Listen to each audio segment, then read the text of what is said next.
আজকের ভিডিওতে আমি আপনাদের সাথে শেয়ার করব অম্বুবাচী মেলা কবে আর এই অম্বুবাচী মেলাতে মা কামাখ্যা মন্দিরে কিভাবে যাবেন, গিয়ে কোথায় থাকবেন, আর এই মেলাতে মা কামাখ্যা মন্দিরের রুলসগুলো কী আছে তার সমস্ত কিছুই এই ভিডিওতে আপনাদের সাথে শেয়ার করব।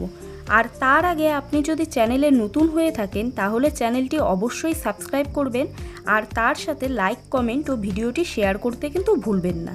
তাহলে প্রথমেই বলছি, অম্বুবাচী মেলা শুরু হচ্ছে কিন্তু 22শে জুন থেকে 26শে জুন পর্যন্ত।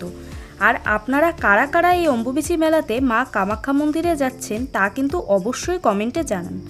তাহলে অম্বুবাচী মেলাতে আপনারা মা কামাখ্যা মন্দিরে কিভাবে যাবেন? মা কামাখ্যা মন্দিরে কিন্তু আপনারা ট্রেনে, বাসে, ফ্লাইটে যেটাতে খুশি আসতে পারেন। যদি ট্রেনে আসেন, এসে নামবেন কামাখ্যা জংশন স্টেশনে বা গৌহাটি স্টেশনে।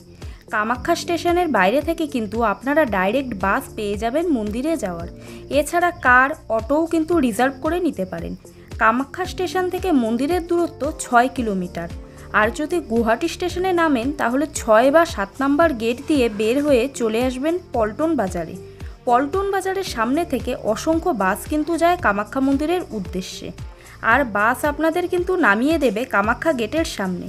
সেখান থেকে অটো বা অন্য কোনো কারে আপনাদের যেতে হবে কামাখ্যা মন্দিরে। আর ফ্লাইটে আসলে নামবেন গুয়াহাটি এয়ারপোর্টে। তাহলে কামাখ্যা মন্দিরে এসে আপনারা থাকবেন কোথায়? কামাখ্যা মন্দিরের আশেপাশেই কিন্তু অনেক হোটেল ও ধর্মশালা রয়েছে, আপনারা কিন্তু সেখানেই থাকতে পারেন। তবে অম্বুবাচী উপলক্ষে কিন্তু হোটেলের প্রাইস অনেকটাই বেশি হবে সারা বছরের তুলনায়। এখন জেনে নিন, অম্বুবাচী মেলায় যদি আপনারা কামাখ্যায় আসেন তাহলে বিশেষ কিছু নিয়ম রয়েছে, সেগুলি কি কি? প্রথমত, মন্দিরে ঢোকার আগে মেন গেটের সামনেই কিন্তু আপনাকে জুতো খুলে রেখে যেতে হবে। দ্বিতীয়ত, অম্বুবাচী মেলায় মন্দিরে যাওয়ার সময় সকাল 5টা থেকে সন্ধ্যা 6টা পর্যন্ত।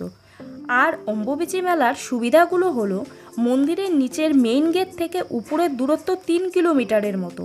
আপনারা যখন উপরে আসবেন দেখতে পারবেন পুরোটা রাস্তার মধ্যে খাওয়ার ও ড্রিঙ্কিং ওয়াটার, এছাড়া আরও অনেক সুবিধা দেওয়া রয়েছে।